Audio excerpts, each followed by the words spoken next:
Olá, bom dia, sejam muito bem-vindos, muito bem-vindas ao nosso programa de hoje. E aqui Na Sala com a Confraria desse sábado, a gente vai falar sobre negócios. Então, o nosso quadro de hoje está ligado ao pilar da independência financeira. E o que a gente vai trazer aqui para vocês hoje para discutir e com mulheres com muita experiência e muito conteúdo? Vamos falar sobre o modelo de negócio franquia. Querendo ou não, né, ele está presente no nosso dia a dia, seja como empreendedoras, como empresárias, investidoras, muitas vezes até como uma estratégia de crescimento do nosso negócio. Afinal, o franchising no Brasil tem mais de 3 mil empresas, quase 3 mil empresas, né, franqueadoras. Só que na região sul são mais de 300 marcas, né, locais. Então, é um setor bastante pujante e um modelo de negócios bem interessante para a gente conhecer um pouquinho mais e avaliar como alternativa para nós. E aqui nessa sala, então, como eu disse, eu tenho 3 poderosas aqui, a gente recebe 3 mulheres muito especiais. Eu começo apresentando a Renata Zunho. A Renata é consultora da Mútuos Negócios e Franchising, inclusive é quem nos atendeu, né, Renata? Tivemos o privilégio de ser atendida por ti, pela tua empresa, quando a Confraria do Batom decidiu se tornar uma franquia de serviço. Então, já conheço a Renata e sei da competência dela. Obrigada por estar aqui com a gente hoje. A Aline Diniz, que é nossa confrade também, né, que é sócia da Diniz Laser, que é uma franqueadora, já está com 15 unidades. Ela vai contar um pouquinho para a gente por que essa escolha de estratégia para crescimento. E temos aqui com a gente também a Juliana Aragonesa. Muito obrigada, Juliana, que é a franqueada da Arezzo em Porto Alegre, dona de 4 lojas super especiais que a mulherada toda curte, sabe e usa, né? Então, a Juliana, com 15 anos de experiência sendo franqueada, também vai trazer um pouquinho pra gente aqui da sua experiência nesse modelo de negócios. Gurias, muito obrigada, né, por vocês estarem aqui com a gente. Renata, vou começar contigo, tá? Conta um pouquinho pra gente o que é esse mundo do franchising, né? E leia-se franquias, né? E por que pode ser uma estratégia tanto para quem quer empreender, começar um negócio, investir, ou até para empresários até mais experientes, mas também como uma estratégia de negócios. Eu sou um pouco suspeita para falar, né? Eu sou uma apaixonada pelo franchising, a Iva sabe, né? A gente acredita muito que quando ele bem estruturado, ele faz muito sentido, né, para a expansão dos negócios. Como a Iva falou, eu sou diretora da Mútuos Negócios e Franchising, né? A gente atua aí há mais de 17 anos nesse mercado. E vem aí crescendo, né, pequenas, médias e grandes empresas. Eu acho que é importante a gente ressaltar isso, né? O nosso foco hoje é a formatação e a estruturação, né, de redes de franquias, apesar da gente trabalhar com expansão de negócios de um modo geral. E o que é isso, né? A gente gosta de... vamos pensar assim, para a gente começar a pensar no sistema de franchising como um canal de expansão, o que a gente precisa ter, né? Olhando para o nosso negócio, a gente precisa ter um negócio atrativo, né? A primeira coisa que a gente fala. E essa atratividade, quando a gente fala, ela engloba uma série de fatores, né, Iva? A gente sabe, né? A gente trabalha com isso. A gente fala de cultura de empresa, de valores, de proposta de valor para a gente entregar para o cliente, né? A gente sempre tem que fazer uma pergunta que a gente sempre fala se eu compraria a minha franquia, né? Antes de tentar se tornar uma franquia, eu acho meu negócio bacana, lucrativo, atrativo para levar para o mercado, né? E conceitualmente, né, este negócio, o que ele precisa ter? Né? Daí, uma forma bem conceitual aqui, trazendo, as meninas já dominam esse assunto, né, mas de uma forma bem conceitual, o franchising ele é a entrega de marca e know-how. Né? Quando a gente fala de marca, a gente fala, né, Iva, de um registro devidamente registrada no INPI, é uma entrega de uma marca em caráter não exclusivo, né, porque outros franqueados vão usar também. E know-how, né, que é metodologia, processos internos, né, onde então a franqueadora ela vai entregar para esse franqueado marca e processos bem definidos, metodologias de trabalho. Né? Então, assim, esse é o nosso papel, né? Então, identificado tudo isso, daí começa o que a gente estava falando antes com a Juliana, a toda a parte de estruturar, então, uma franqueadora para dar um suporte, para entregar uma capacidade de atendimento daquela rede de uma forma adequada, né, Iva? Então, assim, né, o que a gente fala? E daí a gente começa a trazer muito para a responsabilidade da franqueadora, né? A importância da franqueadora no sentido de entregar. Então, é um relacionamento, e a gente estava trocando uma ideia ali com a Juliana, que é franqueada, que entende essa necessidade desse relacionamento, dessa proximidade. É o papel da franqueadora no sucesso do negócio. Né? Então, assim, essa conexão, esse relacionamento próximo, a entrega de treinamento, de capacitação, de ferramentas, né? A gente fala muito de... Não adianta só entregar lucratividade para o negócio, a gente tem que entregar facilidades para o franqueado. Isso vai fazer com que ele queira comprar o teu negócio. Né? Então, é muito mais do que tudo isso, né? E realmente ele está adequado, ele é um dos principais canais hoje, né, de expansão, seja para pequenos, médios ou grandes negócios, pela agilidade dele, né? Pela agilidade, pelas facilidades que tem e algumas proteções que a lei de franchising ela te traz, né? Ela te traz todo a gente não fala mais em blindagem, né? Porque eu acho que já se perdeu isso, mas a gente fala em proteções, né? A lei de franquias ela te traz uma série de proteções para te expandir, então, com terceiros, né, que vão investir, então, no teu negócio. Então, a gente começa a ter um potencial muito maior de ganhos de escala e de reconhecimento de marca. Né? Então, a gente tem muito esse trabalho, né? E daí tem o perfil, né? A gente vai lá, a gente tem que definir tanto o perfil que está lá na ponta, quanto o perfil do nosso franqueador, né? Ou seja, ele tem que ter essa percepção de que não adianta formatar e estruturar o negócio, né? A gente precisa estar sempre ajustando, lapidando, se reinventando, né? Acho que a pandemia ela trouxe muito isso, né? As franqueadoras precisaram se atualizar, se reinventar. Aquelas que fizeram isso de forma mais rápida conseguiram né, sobreviver mais rapidamente e realmente trabalhar e reverter algumas situações. Que foi difícil para o mercado de franchising como um todo, mas tiveram muitos serviços que despontaram. Muitos serviços e empresas, né, que despontaram na pandemia. Até porque a Aline, né, que é a sócia proprietária da Diniz Laser, é uma empresa jovem, né, sim, Aline? E tu optou por crescer através, né, do franchising. Conta um pouquinho do teu momento, né, de quando eu quero crescer e vou usar, né, a metodologia de franquias para expandir o meu negócio. Sim. Bom, Iva, minha história na área da estética, ela já é antiga como empresária. Eu comecei em 2009 com a Corpar, então uma clínica de estética que foi super bem conceituada em Porto Alegre. E o nosso modelo de negócio começou quando a gente verificou dentro da Corpar que o que tinha maior rentabilidade, a procura maior do nosso cliente era para os nossos lasers, nossos tratamentos a laser.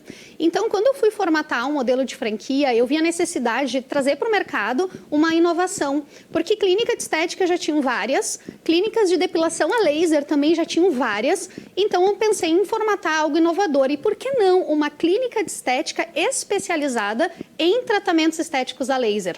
Então, a Diniz Laser nasce como uma inovação na área da estética, sendo especialista em tratamentos estéticos a laser. Então, não só mais depilação a laser, mas também tratamentos para manchas, remoção de acne, cicatrizes, remoção de tatuagem. Então, todos os tratamentos estéticos vistos pelo público como, se é tratamento a laser é ótimo, dá resultado, então vem um modelo de negócio para esse público que quer resultado, muito resultado, porque hoje a mulher, principalmente, ela quer muito resultado, poucas sessões, e fazer tratamentos estéticos com equipamentos de alta performance. Então, sem dor. Sem dor, de preferência, ninguém mais quer sofrer. Então, a Diniz Laser nasce com esse propósito e como a primeira estética laser do Brasil e vendo toda essa inovação do mercado, que não poderia mais ser um modelo único, tinha que ser um modelo com múltiplos tratamentos estéticos, mas dentro de uma especialidade. Como o nosso know-how, como o meu know-how na área, eu sou enfermeira de profissão, enfermeira esteta,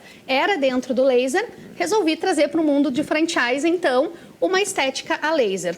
Começamos na pandemia, um pouquinho antes de estourar a pandemia, em 2019, a Diniz Laser, e em setembro e logo em março de 2020 estourou a pandemia. E bastante, assim, para mim, surpresa é que começamos a pandemia com uma só unidade, a nossa unidade modelo do Vivo Open Mall, e durante a expansão da empresa foi durante a pandemia, onde mesmo naqueles 2 primeiros anos principais ali da pandemia, a gente conseguiu chegar à marca de 10 para uma empresa jovem no mercado, ainda começando uma expansão. Então, foi bem muito trabalhoso. Bacana. A gente sabe que ser franqueador hoje é algo que gera muito trabalho, desenvolver muitos processos internos para entregar para o franqueado, justamente, que a Renata falou, processos, a facilidade, algo que ele vai realmente performar bem e tendo um grande suporte da rede. E hoje nós estamos na marca de 15 ainda, né, Juliana? É uma franquia nova, considerada Almarezo, que é uma grande potência, mas a gente sabe que é um caminho a ser trabalhado. Então, hoje a Diniz Laser é um reconhecimento, principalmente aqui no Rio Grande do Sul. Nós temos lojas em Porto Alegre, Canoas, Sapiranga, Campo Bom, Caxias, Bento. Estamos abrindo agora no litoral também e diversas outras cidades. Então, muito feliz em começar nesse ramo como franqueadora e mais ainda trazendo uma expertise que eu já tenho há muitos anos. Sim. Porque a gente estava conversando ali nos bastidores, né, Renata?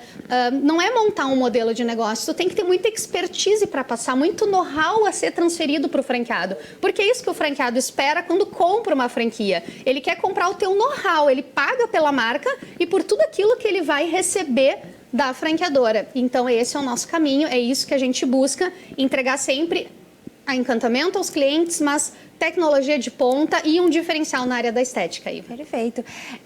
E até tu comentaste ali nessa questão do que o franqueado busca, né? E aí, agora, vindo para Juliana, teus 15 anos, né, com o Arezzo, o que era o mais importante assim, na tua busca quando tu escolheu Arezzo para empreender no ramo da moda? Bom, Iva, primeiramente, obrigada. Ai, prazer te receber aqui. A Juliana nos acompanha, participou da Confraria lá no início, da Confraria. Então, é um prazer recebê-la aqui, né? Uma empresária de sucesso, referência em Porto Alegre, né? E acredito que na própria franqueadora, por mais que a Arezzo seja, né, gigante, enfim, mas tenho certeza que por toda a tua dedicação, tu és uma referência, inclusive na franqueadora. Não? Espero. Iva, então assim, a Arezzo, na verdade, assim, um novo negócio, a intenção de fazer um novo negócio, para mim e para o meu marido, na verdade, somos nós dois, né, que trabalhamos juntos. Estávamos em busca de um novo negócio e veio o Arezzo, né? Quando veio o Arezzo, para nós foi uma surpresa, do tipo, nossa, é demais para mim, né? Porque a gente estava simplesmente querendo algo pequeno. Quando veio o Arezzo, com toda a estrutura, com todo o produto, com todo o know-how que a empresa tem. A força da marca, né? Que é uma coisa que até a Renata comentou. A força da marca, foi algo que nos encantou desde o início, né? Nunca foi fácil, né? Montar um novo negócio não é fácil, porque a gente tem que aprender o tempo todo. Eu sou psicóloga de formação. Então, assim, para uma psicóloga, do dia para a noite se tornar uma empresária não é uma coisa muito simples, né? Porque são vários processos que a gente tem que aprender, desde contratação de pessoas, desde formatação de equipe, escolha de produto, escolha de pontos, na verdade, né, para as lojas, ver a importância do fluxo de clientes para que a loja realmente dê certo. Então, tem vários itens aí que compõem o sucesso ou não, né, de montar ou não uma franquia. E a escolha da Arezzo veio muito pela marca, né? Veio muito pelo know-how da franquia, mas veio sim, a escolha de ter uma franquia é para que nos desse essa segurança de montar um negócio sem ter a experiência, né? Então a franquia vem muito nessa onda para novos empreendedores, né? De trazer sim a expertise, a experiência para que a gente possa sim dar esse passo com um pouco mais de segurança, porque né? Aqui vem um ponto importante, e que bom que vocês tiveram na ocasião a maturidade, né? Porque às vezes é uma escolha, né? A pessoa se sente capaz, criativa, não, vou fazer a minha própria marca e tal. Mas, em especial para quem empreende ou quem vai fazer um investimento no primeiro negócio, ou até já não é o primeiro, mas que tem ainda uma experiência pequena naquele segmento, a franquia traz, não é uma garantia de sucesso, obviamente, mas traz já uma tarefa de casa feita, né? Que é justamente a questão dos manuais, dos treinamentos, do próprio produto, precificação, ajuda na escolha de pontos, se é uma franquia que assim necessita, enfim. Então, acho que entra aqui, porque depois de 15 anos olhando para trás, né? A Juliana tem 4 lojas, ela começou com uma, né? E foi crescendo. Começamos com 3. Ah, começaram com 3? Então são ousados, né? Já chega chegando. Então, isso pra gente foi muito determinante, porque do dia pra noite tu tem que te tornar contratar a equipe, no mínimo. Não 30 façam vezes. isso em casa, tá? Tipo assim, não saiam comprando 3 franquias, comecem com uma. Não foi fácil, não foi fácil. Foi realmente uma mudança. Mas, assim, tu tendo uma franqueadora bacana que te dá essa segurança, que tenha consultores que te atendam no campo, né, no piso de loja, que te ensinem. Eu tive que aprender a vender, né? Ok, a arte da venda. Como é que é a arte da venda? As pessoas têm, é nato ou não é, mas a gente tem que aprender. A venda, tu tem que aprender a vender, como mostrar, como demonstrar um produto, como conhecer o teu produto e como repassar esse conhecimento para a tua equipe. Então, assim, além disso, motivação de equipe, como transformar, né, um vendedor que não daqui a pouco não está tão motivado em um vendedor que se motive e venda. São vários desafios no dia a dia que a franqueadora ajuda muito. Se a franqueadora é boa, a franqueadora ajuda, né? E eu acho que a escolha da franqueadora que tu vai colocar o teu dinheiro, né? Porque é dinheiro, é expectativa, é tempo, né? É reputação. São vários itens, né? Eu acho que são vários itens assim que tu tem sim que observar antes de fazer esse investimento, que sempre é um investimento alto, né? Mas enfim, faz parte também da nossa maturidade de negócio, o aprendizado, né? Que além da franqueadora, mas a nossa vontade mesmo, né, de dar certo também influencia muito no sucesso do negócio. Acho que entra a questão de o querer dar certo, o estar aberto a receber a orientação, né, do A franqueador. fala da Juliana, ela vem legitimar justamente isso, né? Que é a força de uma marca e o caminho todo que a marca já havia percorrido e entregar para ela esses processos já bem definidos, padronizados, né? Obviamente, ela lá na ponta teve todo o trabalho de desenvolver o seu território, mas baseado naquilo que a franqueadora já tinha construído. Então, a franqueadora, uma franqueadora bem estruturada, ela encurta todo esse caminho. Eu acho muito bacana essas palavras que ela vem legitimando tudo isso.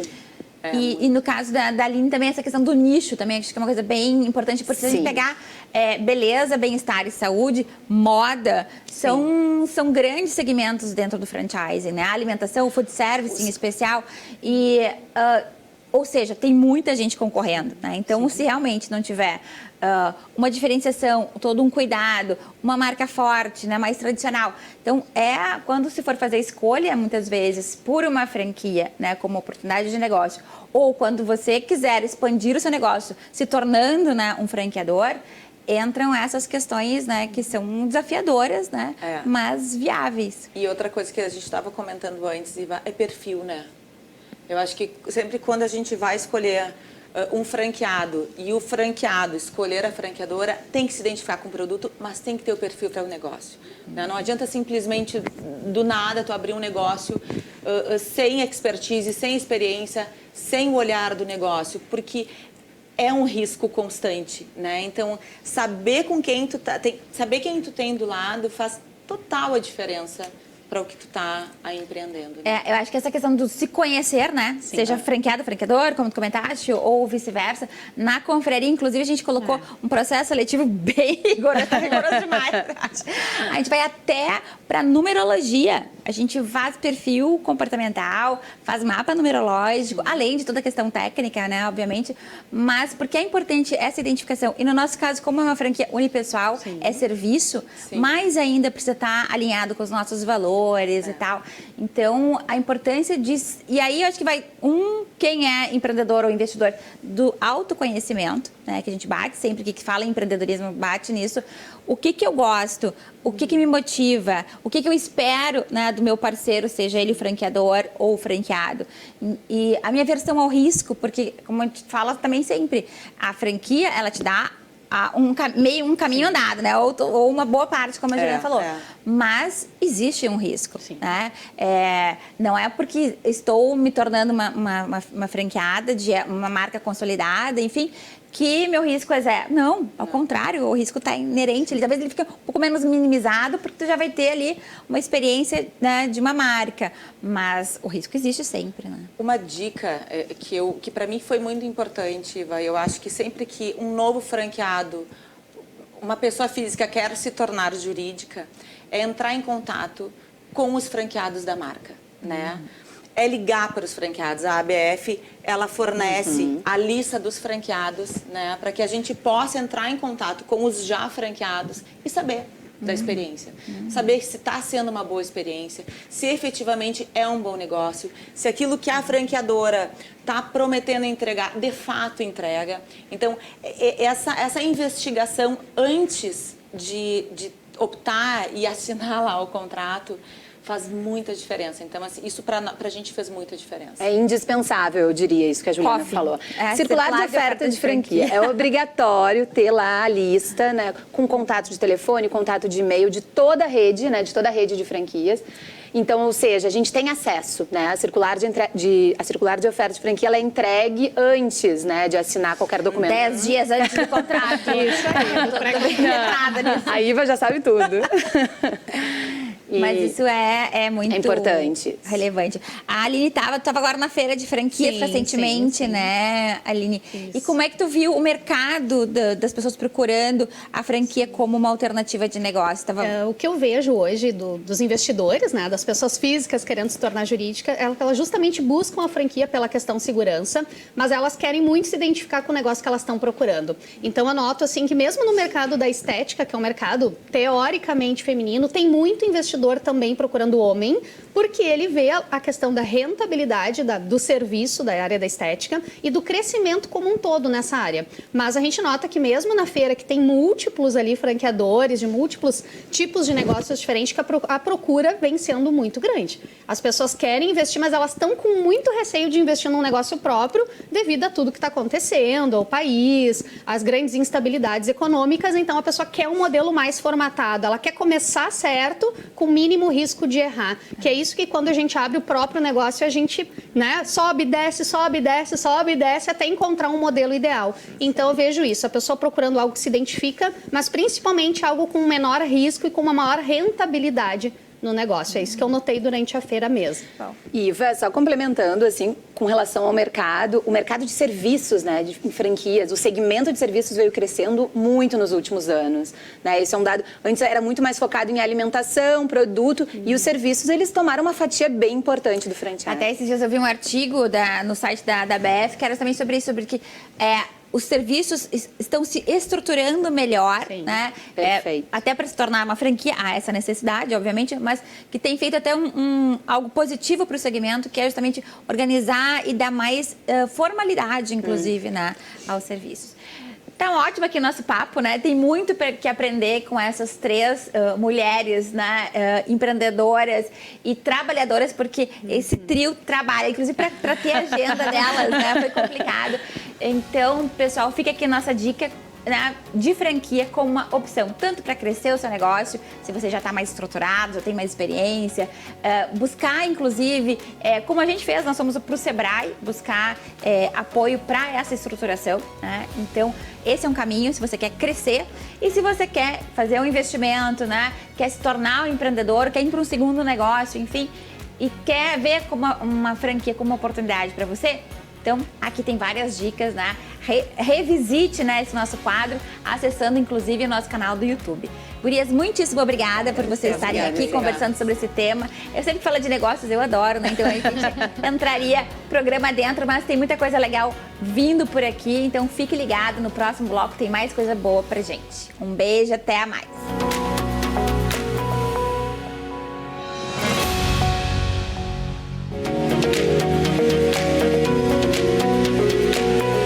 Câncer de pele é o segundo no Brasil em maior incidência. Não é em letalidade, mas em maior incidência. E é um tipo de câncer que a gente, com alguns cuidados, pode evitar. E para falar sobre isso, sobre prevenção, sobre cuidados com a pele, em especial com o câncer de pele, eu recebo aqui a nossa colunista maravilhosa, a doutora Fairuz Helena de Castro. E hoje, né, especialmente dia 3 de dezembro, para falar justamente sobre campanhas de prevenção, né, desse tema tão relevante.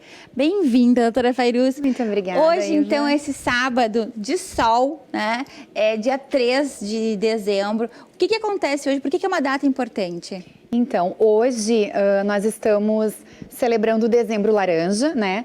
E a Sociedade Brasileira de Dermatologia, ela tem essa campanha do Dezembro Laranja, que é uma campanha de prevenção, né, de alerta para o câncer de pele, que é um dos cânceres mais frequentes em termos de incidência no Brasil, para que a gente se atente a olhar a pele, né? Está ocorrendo no Brasil todo avaliações de forma gratuita para a população, né? E orientação de como tratar quando é identificado um câncer de pele. O câncer de pele, ele não é um único tipo de câncer. Essa seria a primeira pergunta. Quais são os tipos, né, doutora Farus, de câncer de pele? A gente tem basicamente 2 tipos. A gente tem o câncer de pele não melanoma e o câncer de pele melanoma. O mais frequente de todos eles é o câncer não melanoma, que normalmente são tumores que vão ter um crescimento local. Então, esse tipo de alterações, essas mudanças da celularidade da pele que formam uma tumoração, elas crescem, muitas vezes podem apresentar algum tipo de sangramento, mas elas não invadem o corpo, a gente não tem metástase. Já o câncer de pele melanoma, esse sim, ele pode se espalhar pelo corpo, ele pode, né, evoluir para um acometimento de linfonodos, ou daqui a pouco invadir estruturas como fígado, sistema nervoso central, ossos, enfim, esse daí a gente tem que acender um sinal de alerta muito maior. E observando, né, quais são as características, né, de um sinalzinho, enfim, que, ó, isso aqui, quem não tem o costume, o hábito de ir com frequência, né, já com datas agendadas ao dermatologista, o que seria, né, um formato, um aspecto, enfim, uma característica que a pessoa pode ligar a luzinha ali, então preciso procurar um dermatologista para averiguar e fazer uma avaliação clínica? Então, Iva, assim, os cânceres de pele normalmente são lesões que a gente não começa a ver que está crescendo, tem um aspecto um pouquinho diferente, uma lesão que ela evolui, muitas vezes pode ter um pouquinho de sangramento, uma coceirinha. A gente vê que está modificando, não é que nem aquela pinta que já está ali com a gente há muitos anos. Sim. Então, os cânceres não melanoma, que vão ter um crescimento local, muitas vezes eles podem ter um aspecto perolado, uma bolinha assim, com um brilhozinho mais perolado, ou daqui a pouco com uma ulceração, começa a sangrar, a lesão não cicatriza, né? E alguns deles são lesões mais cascudinhas. Já o melanoma, ele normalmente apresenta cor. Então, aquela pinta mais escura, que vai aumentando de tamanho, também pode evoluir com sangramento em estágios mais avançados, mas normalmente é aquela pinta que fica com uma cor estranha. E tem a regra do ABCD do melanoma, né? Que é uma lesão com assimetria, que ela não é toda redondinha, perfeitinha, tem os bordos um pouquinho irregulares, está em crescimento, né? E tem uma alteração de cor, às vezes tem preto, castanho, castanho claro, muitas cores numa mesma lesão e um diâmetro maior que 6 milímetros. Então, essas lesões a gente tem que acender um sinal de alerta. Aquelas pessoas que são cheias de pinta, né, que parece um dálmata, essas precisam fazer pelo menos uma avaliação por ano.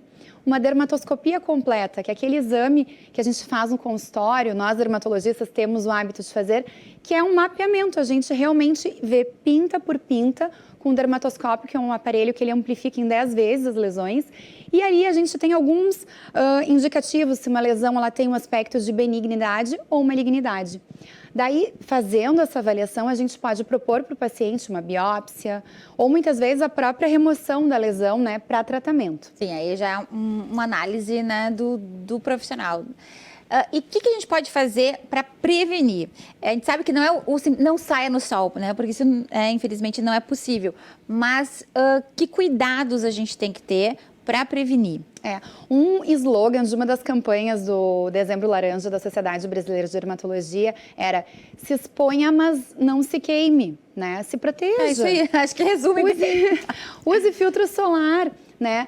Evite aqueles horários, principalmente se você tem algum fototipo mais claro, pessoas assim que nunca ficam bronzeadas, que só ficam vermelhas. Evitem o sol nos horários em que a incidência de UVB é maior, como das 10 da manhã até as 4 da tarde. Utilizem filtro solar não só no rosto, mas também no corpo, né? Aplique um FPS pelo menos de 50 para cima, enfim. O sol a gente sabe que tem um fator muito importante, existem fatores genéticos também associados, mas esse a gente não modifica. Então, assim, curte o verão, mas curte de uma forma moderada, que seja saudável. Perfeito, né? Eu acho que tá. Esse é o recado, né? Começamos dezembro, especialmente, né, com a campanha em Dezembro Laranja, mas fica sempre, né? Use protetor solar, né? A sua avó já dizia, né? Agora a sua mãe, as gerações mais novas, mais ainda presentes nesse aspecto, mas tem mais consciência, né, disso. Não deixe de aproveitar o sol, mas proteja-se. Use um bom protetor solar, às vezes até a proteção física, né? Eu me lembro do meu pai, que trabalhava no campo, ele saía para o campo a 40 graus com camisa de manga comprida, camisas brancas de linho, nunca me esqueço, protetor solar, chapéu. Então, tipo, vamos nós, né, todos nos protegermos e assim evitarmos o câncer de pele. Muito obrigada, doutora Fairuz, por estar aqui com a gente falando desse tema tão importante e de saúde pública. Obrigada, Ivan. Bom dia, sejam bem-vindos. Final do ano está chegando e a gente começa a olhar lá para o início do ano e para as coisas que aconteceram. E, meu Deus do céu, me falta tempo, eu não vou conseguir fazer tudo aquilo que eu planejei. E aí agora a gente começa a correr para vencer aquelas coisas que a gente não conseguiu fazer lá atrás. Você está assim? Então porque não adianta nada a gente continuar correndo de forma desordenada. O que a gente precisa fazer? Todo mundo tem a mesma quantidade de tempo. Todos nós temos no máximo 24 horas por dia. O que faz com que algumas pessoas estejam chegando agora no final do ano com aquela sensação de foi tudo bem, consegui cumprir as minhas metas, e outras cheguem no final do ano ou mesmo no final do dia com aquela sensação assim, ai meu Deus do céu, o que eu fiz? Corri e eu não tenho tempo para atender tudo que eu preciso.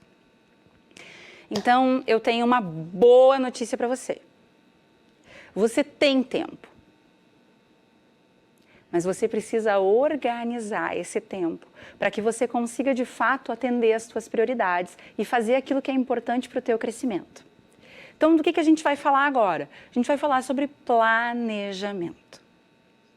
Você para planejar? Se você não para planejar, o que vai acontecer? Você não define prioridades. Você não tem clareza daquilo que você precisa fazer. E isso não tem meta. Não tem prazo. Então você não tem nenhum plano, você tem sonhos, mas é muito mais difícil de realizar. É muito mais difícil de encaixar isso no tempo que você tem disponível. Então é muito importante a gente ter um planejamento. E a gente não precisa esperar 1º de janeiro, ou começar o ano, ou começar a semana, ou começar o mês para você fazer um plano. Faz agora. Quando você terminar de assistir o programa, senta e faz o teu planejamento para os próximos 12 meses, para os próximos 3 meses, para a próxima semana. Faz o teu planejamento. Além disso, uma coisa que faz com que a gente não consiga aproveitar bem o nosso tempo é a gente não executar o que a gente planejou. Nossa, eu gastei uma semana, e aí gastei mesmo, porque eu não investi. Eu gastei uma semana planejando e não cumpri nada do que eu planejei. E aí eu só gastei esse tempo. Então é importante que eu cumpra aquilo que eu planejei. E uma forma de garantir isso é eu ter um plano de ação para as minhas metas. Você já deve ter ouvido falar do 5W2H, que é 2Hs, que é uma forma de nós fazermos um plano de ação para a gente cumprir, atingir as nossas metas. O que é o 5W2H? Você vai fazer lá. Vai definir qual é a ação que você vai fazer, o que de fato você vai fazer para atingir a meta que você desenhou, né? Quando você vai fazer isso? Em que lugar você vai fazer isso? Quem vai ser o responsável? É você mesmo que precisa fazer ou é alguém que você vai trazer da sua equipe para executar essa tarefa, né? Quanto vai custar isso? Como isso vai ser feito especificamente? Então, todas essas respostas vão te ajudar a ter um plano de ação para que, de fato, você consiga tirar o teu planejamento amplo do papel. Mas sabe do que mais? Também não vai adiantar você colocar um plano de ação no papel se você não trabalhar internamente as tuas habilidades para comunicar isso de forma clara para as pessoas. para você conseguir, você mesmo olhar para você e ter uma visão de onde você quer chegar. Olhar para você e pensar nos seus próximos passos. Ter a coragem de fazer projetos novos. Buscar as pessoas, conquistar as pessoas para atuarem contigo dentro do teu plano. Para tudo isso, você vai precisar desenvolver essas habilidades. E para te ajudar com essa questão do planejamento, eu vou te dar uma colher de chá. Então faz assim. As pessoas que acessarem lá no meu Instagram, @MoniqueReal, e mandarem para mim no direct, quero planejar, vão ganhar 30 minutos de uma sessão comigo, para a gente focar nos teus desafios de planejamento, nas tuas necessidades específicas, nas habilidades que você precisa desenvolver para isso e para que você possa aí, então, começar a próxima semana, o próximo mês, o próximo ano, né, com um planejamento e com uma perspectiva de tirar do papel os teus sonhos. Você pode escolher ter tempo para aquilo que é importante. Escolha você, escolha o seu tempo, escolha a sua prioridade. Ninguém pode fazer isso por você. Então, tá aqui a dica. Fica o convite para você deixar lá o quero participar. Espero você lá no meu Instagram e vai ser um prazer te ajudar. Obrigada pela tua audiência e até o próximo sábado.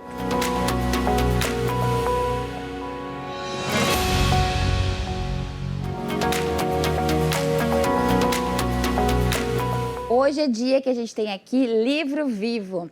Eu que particularmente, eu gosto de todos os quadros, né? Mas esse acho que está entre os meus preferidos, porque a gente tem o privilégio de receber aqui no programa autoras, né? Mulheres que escrevem obras e tem uma mensagem, tem pesquisa por trás, tem a sua história, enfim, cada uma, né, com o seu contexto de autora, trazendo obras pra gente. E hoje eu tenho, né, o privilégio de receber aqui a doutora Jane Krieger, né, uma paranaense que eu conheci recentemente, mas que foi muito especial o nosso encontro. Ela já está com a gente na confraria em outros momentos, mas eu recebi um presente, literalmente, né, que é o livro dela, A Arte de Viver Plenamente, que é um livro denso, mas delicado, que traz muitas reflexões. E eu digo, não, eu tenho que trazer a doutora Jane aqui para conversar conosco.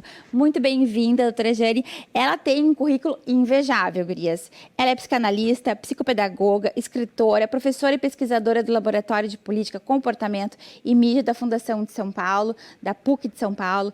Tem doutorado em educação, é uma mulher que trabalha com voluntariado desde os 11 anos de idade, é mãe de 3 filhos, é avó, né? Jura, avó, né, de 2 netos maravilhosos e tem aí já mais de uma década de atendimento, né, em especial de mulheres e empresários também. E isso tudo gerou, e muitas vivências, né, da doutora Jane, gerou esse livro. E aí, doutora Jane, eu queria começar, a gente sempre, né, traz aqui alguma curiosidade sobre o título. E a frase que segue, né, é o caminho para alcançar uma alma imperturbável. Então, bem-vinda e começa contando pra gente o que é uma alma imperturbável. Em primeiro lugar, gratidão, Iva amada, por esse convite. Por favor, é uma honra prazer. estar aqui falando a todos vocês um pouquinho sobre esse livro e essa busca por essa alma imperturbável. Parece algo até difícil, mas não. Já se fala sobre isso desde muitos séculos antes de Cristo. A palavra ataraxia, alma imperturbável, vem do grego. E os filósofos já falavam sobre isso e de que é possível viver plenamente, viver equilibradamente. E no mundo atual em que nós vivemos, a epidemia dos transtornos mentais, nós temos vivido jovens, adolescentes, crianças, visto eles sem sentido, uma busca, muitas vezes querendo coisas, mas na verdade o vazio é interno, é da alma. E essa alma imperturbável, ela é possível, sim, quando você tem os pilares certos para vivê-la. E não é uma coisa fácil, nem utópica. ela é real, contudo você precisa de muita disciplina, perseverança para desenvolvê-la. Então no livro eu trago 21 capítulos e eles estão sim firmados então em 21 pilares. E até uma questão interessante da estrutura do livro, né, esses 21 capítulos, que tem, primeiro, né, várias reflexões, né, convites, né, à reflexão, e depois tem literalmente um exercício, né, uma tarefa para ser feito, e meditações, né, algumas frases, inclusive, para a gente pensar a respeito. Eu acho que quando a gente tem um livro de autoconhecimento, de autodesenvolvimento, eu particularmente gosto muito disso, né, tipo, coloque-se em ação, né, para e escreve, pensa. Exato. Por quê? Porque o livro é como se fosse um convite para você sentar no meu divã. No teu divã, imaginei. Exatamente. E aí eu trago tanto resultados dessas vivências, o meu trabalho em instituições já começou desde os 18 anos, depois da minha primeira formação no magistério. Então, sempre trabalhei na área educacional, com instituições, asilos, hospitais, escolas múltiplas. E quando você vai vivendo e entendendo a realidade de milhões de pessoas, você vai percebendo coisas simples e básicas que nós, desenvolvendo as mesmas, nós podemos sim viver mais plenos, felizes, equilibrados e principalmente desenvolver resiliência, essa maturidade para enfrentar os dias de dor com paz. Porque eles vão existir, né? E depende muito de como a gente vai reagir, obviamente, a isso. Dor, né? faz parte da vida. Se não estiver doendo, cutuca, vê se está vivo. Tá vivo. A gente dói para nascer, dói para morrer e dói para viver.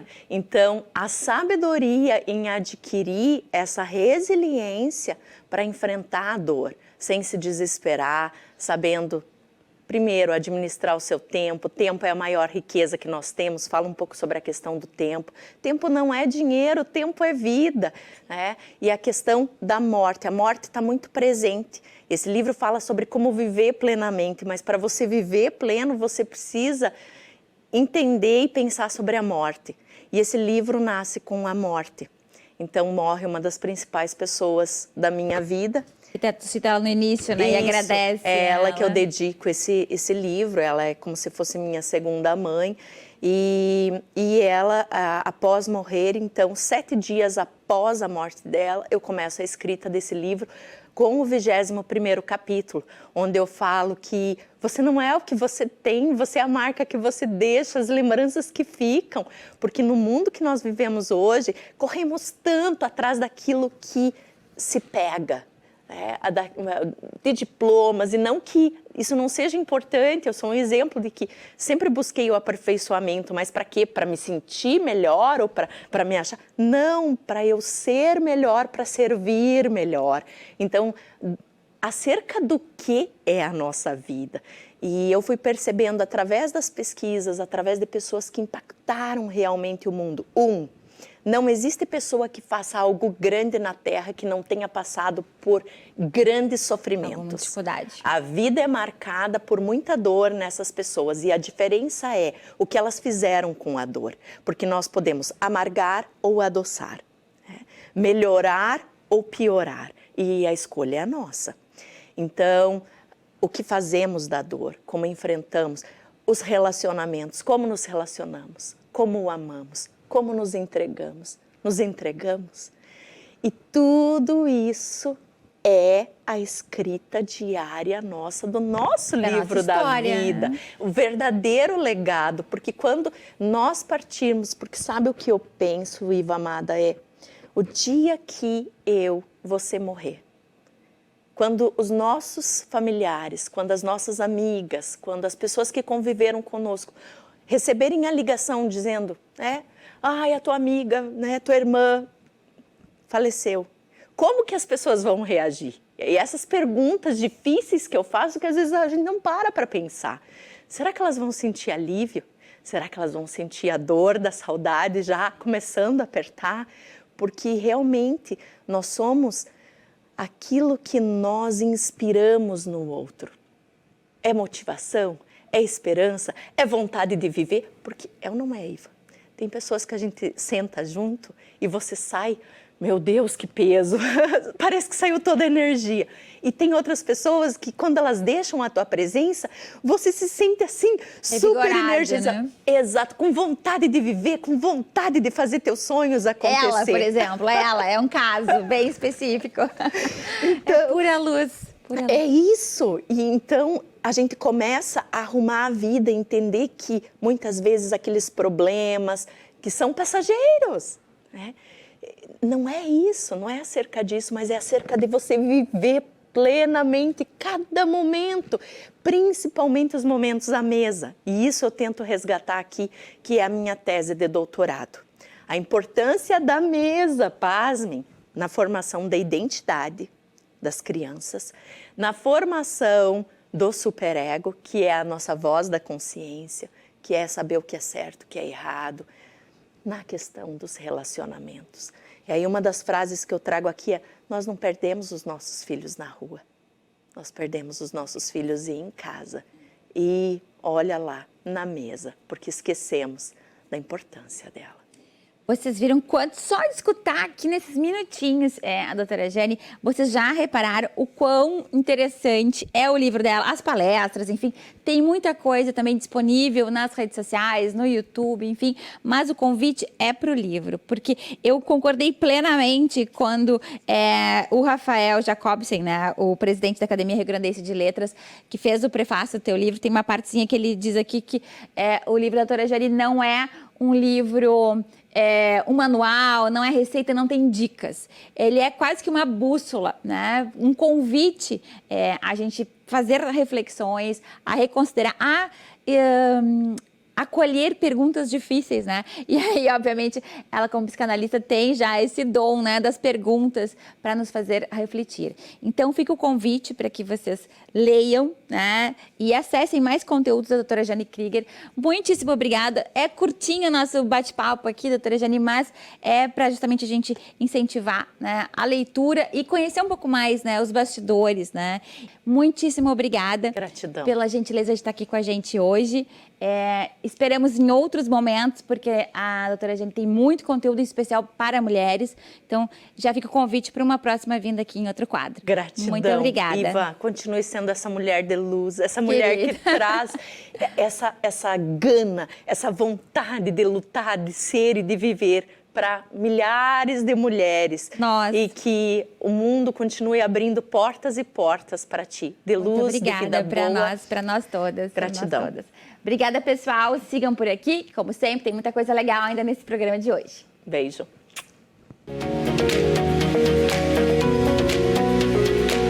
Casa de Viver. Eu sou a Michele Ravadelli, sócia do Vieira Ravadelli, responsável aqui pelo cenário. E hoje estou aqui com a Bia Raffaelli. Bia Raffaelli, Michele Ravadelli. Tudo italiano. Bia, que prazer ter você aqui. Finalmente no nosso programa. Conseguimos. Coisa boa, conseguimos fechar as agendas. E a Bia é arquiteta especialista em design biofílico. Exatamente. Eu sou arquiteta de formação pela PUC do Rio Grande do Sul e pioneira em design biofílico no Brasil. Trouxe esse conceito para o Brasil em 2018. Apenas isso. Bia, e me conta um pouquinho das dúvidas assim que a maioria tem. Do que é o design biofílico, a diferença do design biofílico para a biofilia e de como aplicar também, né? Maravilha. Design biofílico. Design significa projeto. Biofílico vem de biofilia. E aí a gente precisa entender o conceito da biofilia. Biofilia literalmente significa amor à vida. Mas a teoria da biofilia fala que todo ser humano tem uma conexão inata com a natureza e que essa conexão é essencial para a sua saúde integral. O que é saúde integral? Saúde física, mental, social, emocional e espiritual. Entendendo isso, que a gente precisa dessa conexão no nosso dia a dia, na nossa rotina, Stephen Keller, em 2005, criou o design biofílico. Já que a gente precisa dessa conexão, a gente precisa trazer essa conexão para o nosso novo habitat, que são os ambientes construídos. Sim. Então, o design biofílico é um projeto para aplicar essa experiência da natureza nos nossos ambientes construídos. né? Seja design de interiores, a arquitetura inteira de uma edificação, o paisagismo, o urbanismo. É uma nova visão de planejar ambientes, onde em vez de a gente só pensar forma, função, estética, a gente vai além, a gente vai no essencial, focar na saúde integral do ser humano. O porquê que eu vou projetar dessa forma? Qual o benefício eu estou proporcionando ali para as pessoas daquele local? E aí, a gente precisa desmistificar o design biofílico, que vai muito além de plantas. Exato, que a gente fica com aquela questão, é só colocar uma planta e se resolveu, né? Isso não é design biofílico, isso é outro conceito. As plantas fazem parte do design biofílico, mas quando eu falo experiência da natureza, é trazer todas as características da natureza.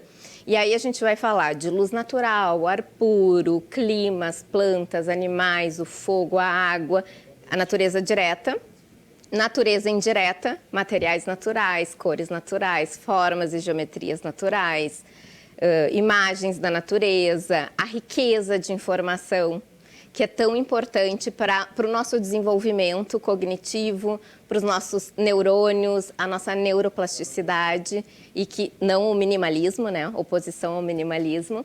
E aí também entram as características espaciais da natureza, como perspectiva e refúgio, a mobilidade que a gente tinha na natureza, a conexão cultural e ecológica, entre outros, né? Trouxe um pouquinho para a gente entender assim, que são todas as características da natureza que a gente precisa trazer para os nossos ambientes. Sim, completamente voltado, então, para o nosso pilar também de bem-estar da confraria, né? Total, então, o foco é esse. Ele realmente foca no bem-estar do usuário, tanto para ambiente residencial quanto para comercial e hospitalar, né, Bia? Exatamente, qualquer ambiente construído, residências, ambientes de trabalho, escolas, ambientes de saúde, de hospitalidade, redes de varejo, todos os nossos ambientes a gente precisa para proporcionar qualidade de vida para as pessoas. Legal.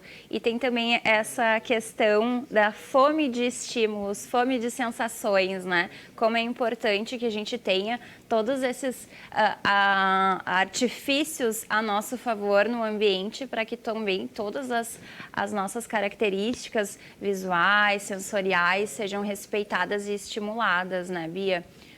É um fator determinante no design biofílico a gente estimular todos os nossos sentidos, não só o da visão, mas o da audição, olfato, tato, paladar, para a gente continuar se desenvolvendo da melhor Até porque maneira. a privação disso também é uma forma de fazer com que se adoeça, né? Exatamente. Então tem também toda essa questão até usado como tortura, a ausência de estímulos. Então também tem toda essa importância que vai muito além da estética, né? Exato. Bia, mas para quem está em casa e quer aplicar na sua casa, qual assim a dica essencial que teria para que a gente conseguisse então ter o design biofílico a nosso favor? Tá, maravilha. Eu tenho várias dicas, vou dar uma pitadinha de cada. Luz natural, principal fator que vai sincronizar o nosso ritmo circadiano, o nosso ciclo biológico diário. Então, vai regular nossa imunidade, vai reduzir estresse, vai trazer qualidade de sono. A gente precisa ter esse contato no nosso dia a dia. Então, ali, se a gente tem um home office, ficar perto da luz natural. A renovação do ar diária, essencial, né? Principalmente ali pela manhã, para reduzir quantidade de dióxido de carbono e dissipar vírus e bactérias que a gente viu que é tão importante aí na pandemia. E aí a gente pode trazer também de formas indiretas, que eu acho que fica mais fácil para várias pessoas, trazer materiais naturais, trazer cores naturais, e aí eu falo dos verdes, tons terrosos, azuis, imagens da natureza. Tudo isso vai trazer um bem-estar e vai estar estimulando, potencializando a nossa saúde integral. Gente, coisa boa. Vocês vejam que é um assunto riquíssimo. Nós poderíamos ficar aqui horas falando sobre. Inclusive, a Bia tem curso, né? Comunidade Biofílica. Faço parte, mas sou uma aluna não tão exemplar. Imagina. E a Bia tem curso da Palestras também. Vai ficar o arroba dela para vocês seguirem e saberem mais sobre design biofílico. Muito obrigada. Bia, nós que agradecemos a tua visita aqui. Que bom que tu pôde vir. E fica o convite para uma próxima, então, que tem muito assunto pela frente. Com certeza, eu que agradeço o convite e poder compartilhar um pouquinho do design biofílico, que eu acho que é um assunto tão importante para todos nós. Sim, muito, que delícia. Então tá, gente, até o próximo sábado. Muito obrigada.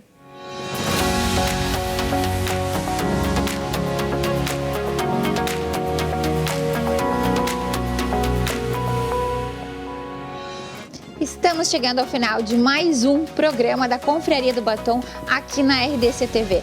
Muito obrigada pela tua audiência aqui nos acompanhando nesse sábado e a gente te espera sábado que vem, no mesmo horário, 10 da manhã aqui e depois a partir do meio-dia já no YouTube, no nosso canal da Confraria. Um beijo e até sábado!